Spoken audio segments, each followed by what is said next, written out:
Hello, hello. Hi, I'm so happy that you tuned in to the art of radiating love. We are already in the fourth episode. I can't believe it actually. It feels like it's just yesterday that I just started the podcast. And then the moment I wanted to record my fourth episode, I was like, wow, it's already the fourth episode of this podcast. Like even I can't believe it. I still remember the I still remember the times when it crossed my mind to start my own podcast, but I was really scared of it. I wouldn't say scared. I think it's more to like uncertainty, not enough of confidence, worried that I might not be able to have lots to say, but yeah, look at where we are. So yeah, I'm quite proud of myself for coming all the way until episode 4. I think it is really exciting. So like so far all of the episodes, they really mean a lot to me. Like episode 1, I did talk about the 8 lessons about people. So these are just really lessons of mine, the lessons that I have learned throughout my life, especially the recent years, right? And then for episode 2 and 3, we talked a lot about comparison. So yeah, personally to me, I feel like this topic is really special to me because it's something that I have been dealing with, I would confidently say, for the majority of my life. Yeah, so I'm so glad to have been able to study a lot about comparison, did my own research. I got to read a lot of books about comparison, uh, listen to like podcasts. So it's pretty exciting. Mm, and then now I feel like I know how to deal with it even better than I used to. So yeah, that's quite fun. Mm, all right, let's see. So as for me, so far, I'll just update what I have been up to recently. So it's actually my off day today, but I did put in a lot of work today actually because I'm planning to like head out tomorrow. So yeah, I think this is like the beauty of working from home. Like you really get to decide on when you want to work or not.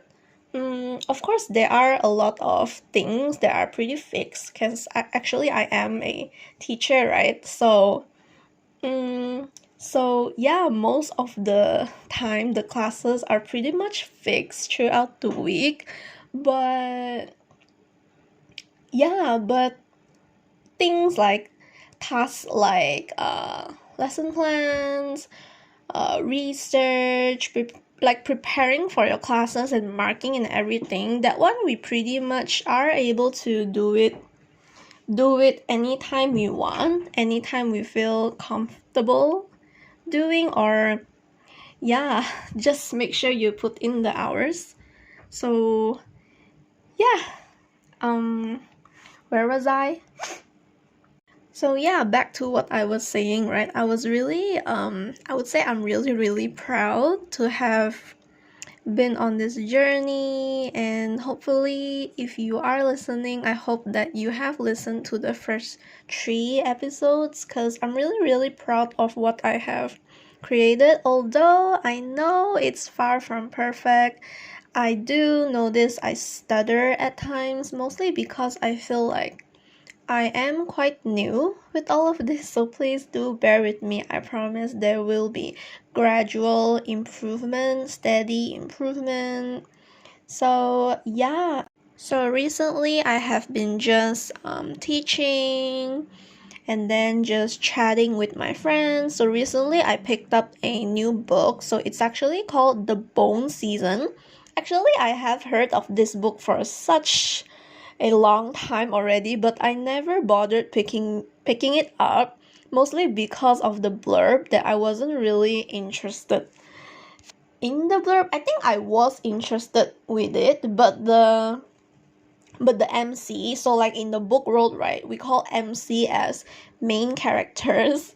I wasn't really interested about the characters, like the character description, not exactly description, like when you read the blurb, right, you will get the gist of what kind of character will you be reading about, whose journey will you be reading about. So I wasn't really into it at that time, but now I feel like I have ran out of books to read. I feel like I have read all of the pretty good books. So yeah, um, I would say this book is personally really hard for me to read because it talks a lot about clairvoyance. Yeah, and then the author used so many words that I have no idea what do they mean.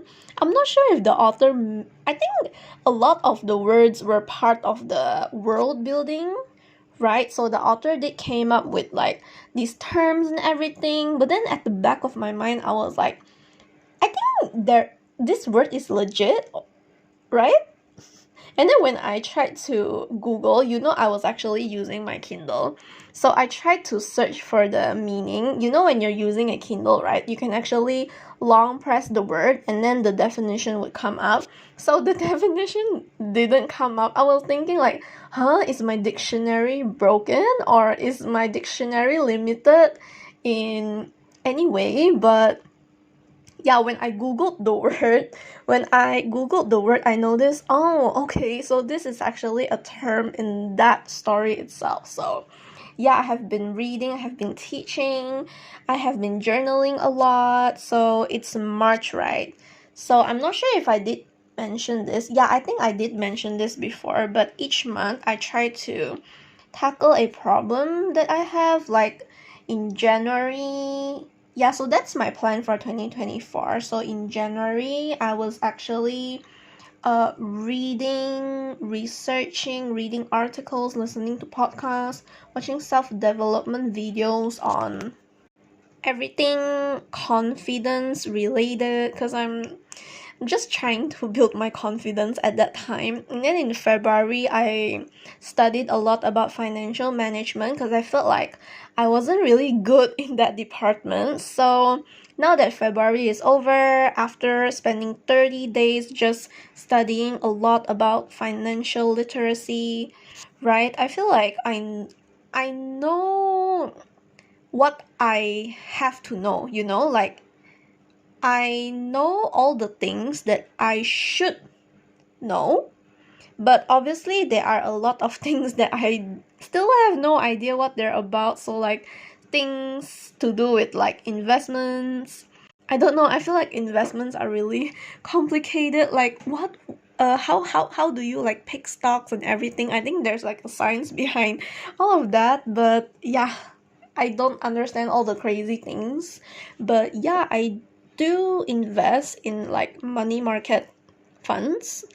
I'm hoping to invest in unit trust funds really soon. I was actually supposed to head to the investment company today, but in the end I did not. So I think I'm just gonna go there tomorrow. I gotta start investing in unit trust funds. Yeah, and then this afternoon, my mom and I, we changed our bed sheets. So we changed my bed sheet. So like really thankful that she was there to help me out. So actually like I'm not sure what is it called. Is it the linen? The the cloth you use on your mattress, like the bed sheet. Yeah, I think it's just called the bed sheet, not the linen, right? Linen is the one inside. So like the bed sheet was really tight for my bed. So yeah, it was quite a struggle. It's like helping to put it's like helping someone put their pants on when clearly the pants really don't work on them. So yeah, it's something like that. So yeah, it has been a great week so far. So yeah, I hope you're excited for this episode because I personally am really excited for this episode 4. So as for today, okay, I feel like I have talked so much about my life earlier, but do let me know if you are interested in this. Like, do you want more of me talking about my life, like a short check-in before I start talking about the episode? Yeah, so yeah, do definitely let me know. So as for today's episode, I do have my notes here. So I made a bunch of notes. A lot of them are based on my own experience. So as for today's podcast, we'll talk about healthy boundaries for mental well-being. So back then, I would say probably many years ago, like if you asked me 3 years ago, I wouldn't know what are boundaries. I don't think I even know what that word means. But recent years, I think 2 years ago, yeah, I started incorporating boundaries, like setting boundaries for every aspect of my life. Yeah, and it really did help my mental well-being. So if you haven't start setting up boundaries, you should definitely do that. So I think the $1,000,000 question here, if you don't know it already, is why do we need to set boundaries, right? So actually, I'm really surprised that a lot of people haven't started setting boundaries, nor do they have been introduced to this idea of setting their own boundaries in their life. So I was really confused when I see like people I know, like my friends and family, they don't set boundaries at all, especially my friends, because we're like about the same age. But yeah, everyone has their own personal development journey, so no one's too fast, no one's too slow. Yeah, everyone is just in their own timeline. So yeah, back to the question, why do we need to set boundaries, right? So the main point would be to protect your peace. I feel like this is a phrase that I constantly repetitively tell myself in my head, always protect my peace. Every time I break that promise with myself, clearly I did set that boundary, but I didn't honor that boundary, I would feel so terrible of myself. So for example,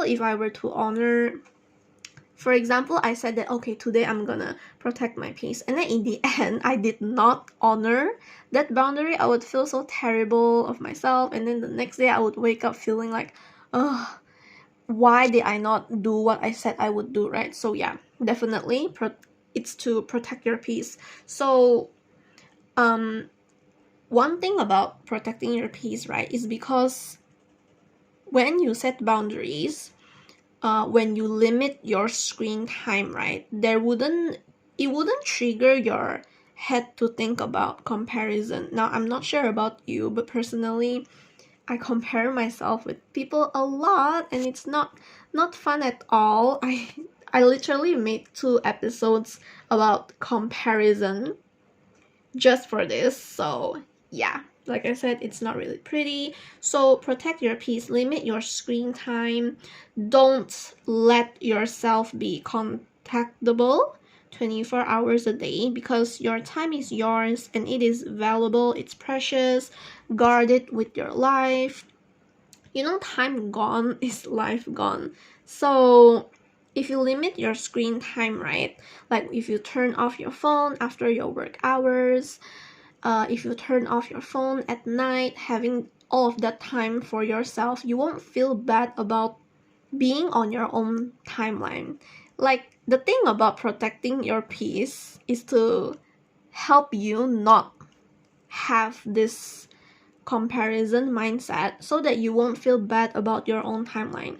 Like, you don't feel like you yourself, you're too fast or too slow. So personally, I've done a social media detox. I think I used to follow like tons and tons of people. I think I almost followed about 8,000 people. I think it was 900 or almost 1,000-ish, including like people I know, people from high school, celebrities, YouTubers, all the people that did not make me feel good. So once I did that detox, it's literally the best thing that I have ever done for myself. It's the best gift I ever gave to myself. So yeah, close all your notifications to all your apps, turn them into do not disturb, mute your phone. Well, obviously this really depends on what kind of job do you do now, because my job, I don't need to have myself contactable 24 hours a day. Let's say if I do have to like call a person, it is scheduled, so I would know, oh, I have a call later, I have a call tomorrow at what time, I have a call on Tuesday at 1 p.m. So I know when do I need to socialize with others. So yeah, if your job allows it, just mute your phone. For most people, right, they don't have to have their notifications blown up 24/7. Also, yeah, social media detox, unfollow people, mute people's IG stories, turn your phone on airplane mode. I always have my phone on airplane mode.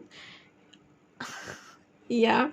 I'll do absolutely anything to protect my peace, and this is also to avoid like any kind of unwanted or unexpected attention requirement from you, because the moment um your notification pings on your phone, it requires your attention, and it's not fun to have your attention taken away just like that. So protect your peace.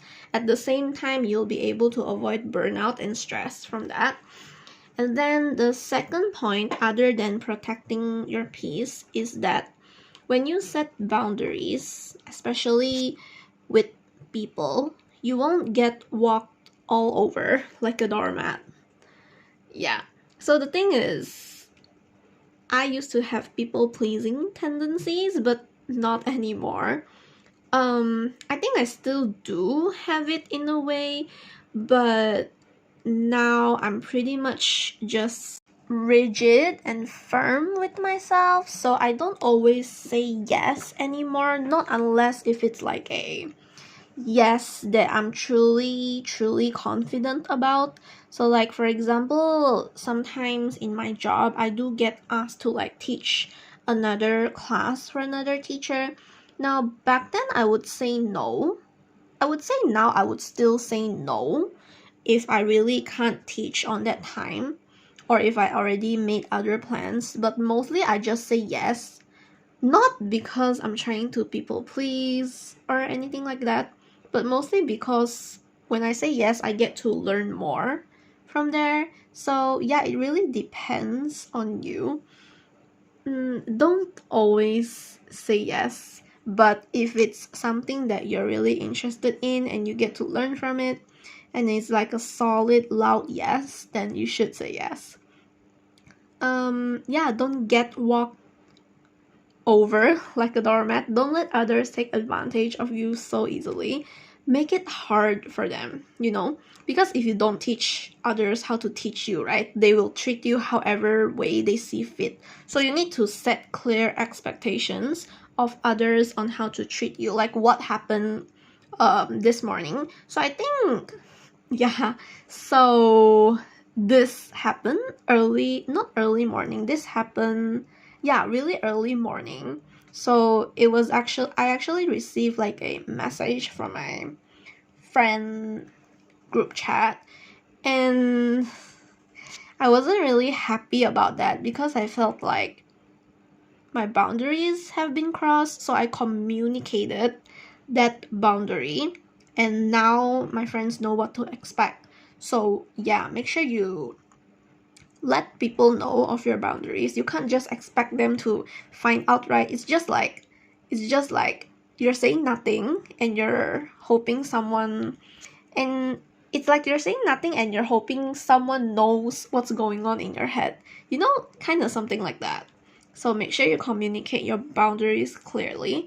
Also, watch how others speak of you. or speak to you. So if possible, right, change their vocabulary when needed. So like example, one scenario, if they think the reason you're not going out is because you don't want to see them, or if your friends think you're lazy, or because your friends think you're such a lazy person, and but you yourself deep inside you know that's not the case, right? So you have to communicate to them about that as well. So tell them like, oh, maybe it's because it's a 30-minute drive, right? So maybe your boundary is like, okay, if I have to drive for 30 minutes, I'm not going there unless if someone fetches me. So if that place that we're meeting up is like within 15 to 20 minutes drive, I would go there. So everyone's boundary is different.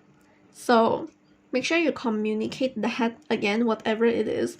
Or maybe another scenario, right? Or maybe you're just simply tired, right? Sometimes your friends would invite you out, like, oh, let's hang out, let's go to here, let's eat here, let's go to the bar or something. So everyone's different. So some people, they just don't want to go out. Maybe you're just tired, you prefer to just stay at home, read in bed, in solitude. So embed it in their mind so that the next time they make assumptions, they know to think twice before they even make these assumptions. So people who don't respect your boundaries, they don't respect you, and they absolutely do not deserve you. So what you allow is what will continue, right? So that's the second point. So earlier on the first point, I talked about protecting your peace, and then I also talked about not letting yourself get walked over like a doormat. And then the third thing is, this is more to having your needs met. Of course you need your needs met, right? So like for example, of course you need your self-care hours. Like if you're not working or studying past a certain hour, for example, for me, mine is 10 p.m. Like after 10 p.m., right, I'm totally out. I'm not gonna do anything after 10. After 10, I will just lie down in bed and read and then dim the lights. So that's what I normally do. Sometimes after 10 p.m., right, I still receive messages. Like surprisingly, after 10 p.m., I would say my phone would be bombarded with messages. I would say it's mostly from my friends, but they do know that I'm not really one to reply messages instantly when they need me. I'm not the kind who is readily available because of boundaries and whatnot. So yeah, you should have self-care hours. So another thing is, I don't really head out during a work day because I work from home, right? So it's just no, on a work day I don't go out unless if it's like groceries, maybe. Yeah, I do go out on work days for grocery, but it's quite rare, I would say. So if I honor my boundaries and my needs are met, I'm happy with myself, and everyone around me will be happy. Like when you're happy, everyone else is happy. So it just gives me more confidence that I am who I say I am. So another example of having your needs met when it comes to this subject of setting boundaries, right, for mental well-being. For example, one is, let's say for example, your goal is to save a certain amount before maybe the end of the year. So there are many kinds of boundaries, really. This is just one of them. When it comes to finances.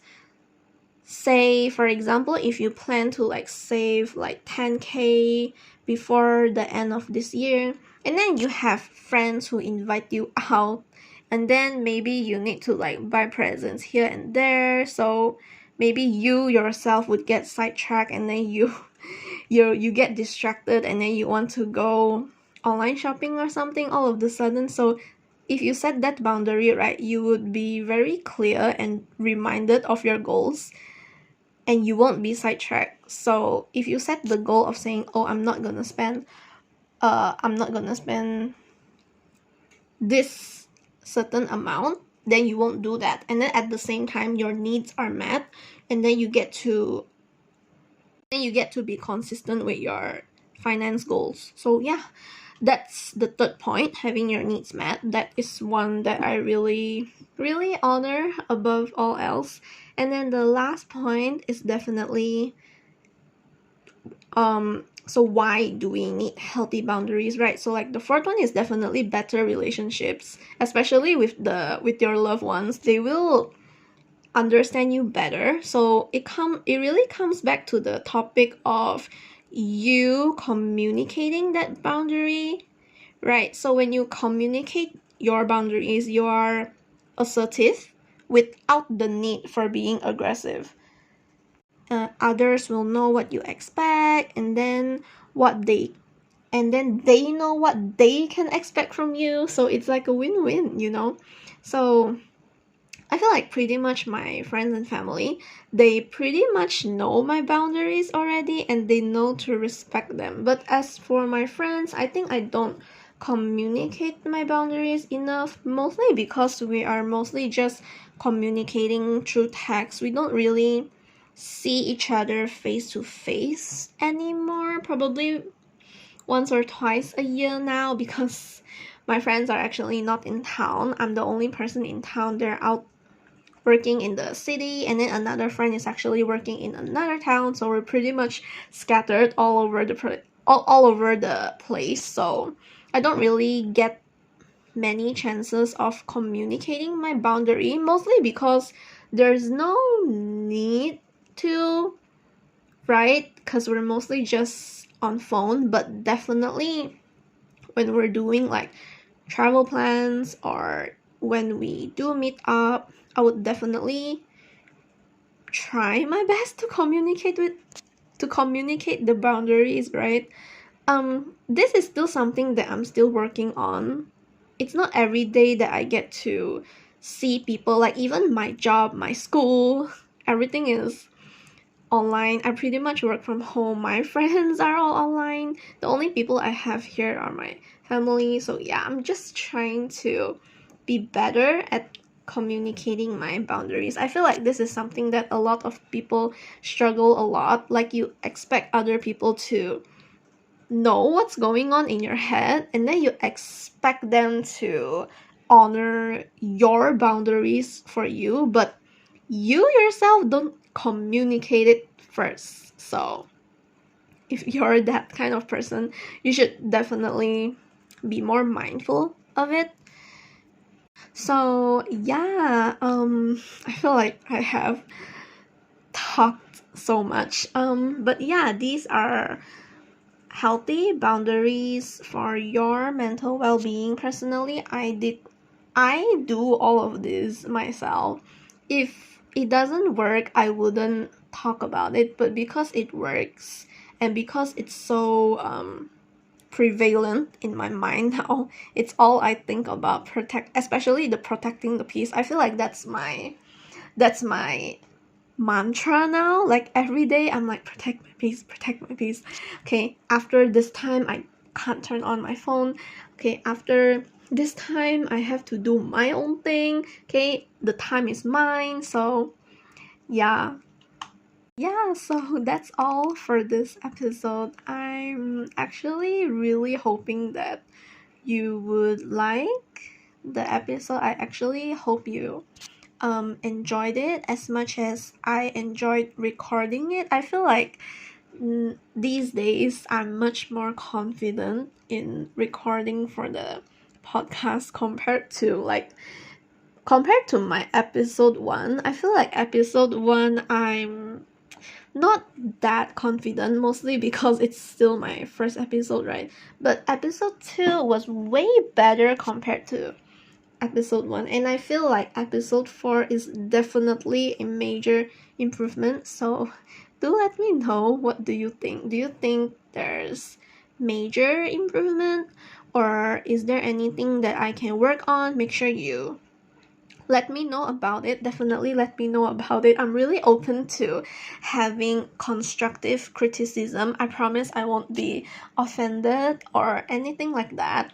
I'm really a person who values, prioritize all of these feedback for improvements, and I really take them to heart because I really want to see improvement for the podcast. So yeah, and also another thing, right? I forgot to mention this, but I set up an IG account for the podcast, so you can search for the handle at the art of radiating love on Instagram. So make sure you follow that.